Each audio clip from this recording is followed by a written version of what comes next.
Hello, my name is Gary Burkett. I am here to talk to you today about mission work, to let you know how you might be able to be involved in some of that with us.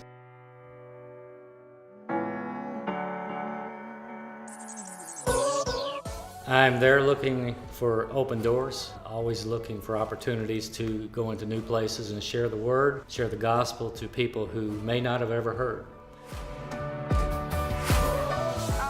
Actually, Indonesia, I would say, is not closed to the gospel, but it is hostile to the gospel. It is not illegal to be a Christian.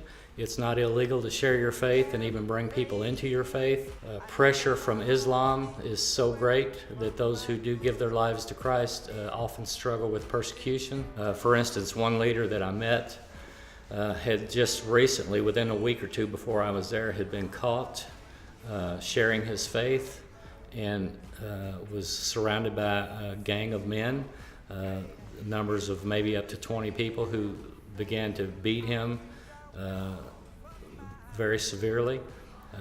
He was in and out of consciousness at some points. Finally, the police arrived, which he thought was to his benefit, but then even the police took up against him and began to beat him and mistreat him as well. He was thrown into jail.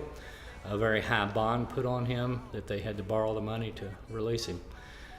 You know, that's the hardships of preaching and teaching in a country where the gospel's not accepted, but this is the very thing that stirs my heart.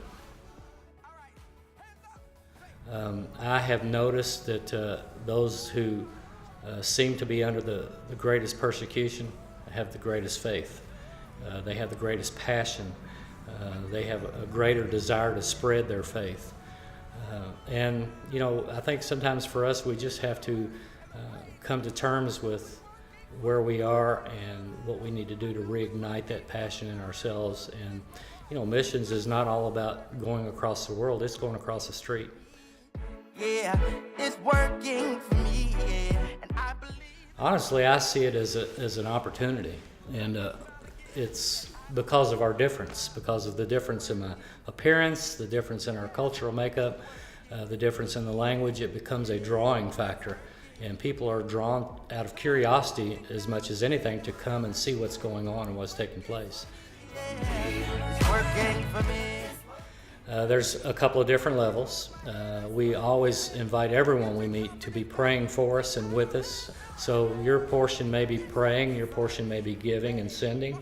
Or for those who God begins to stir in their heart that they would like to be a part of something like that, we will make in the future opportunities available. Connie and I are perfect examples that we don't have all the giftings and all that it takes to do God's work. If we were doing it of our own strength, we'd be miserable failures.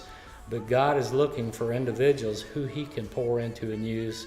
And so you may not think you're gifted, you may not think I have the talent, you may not think I don't have the training for this.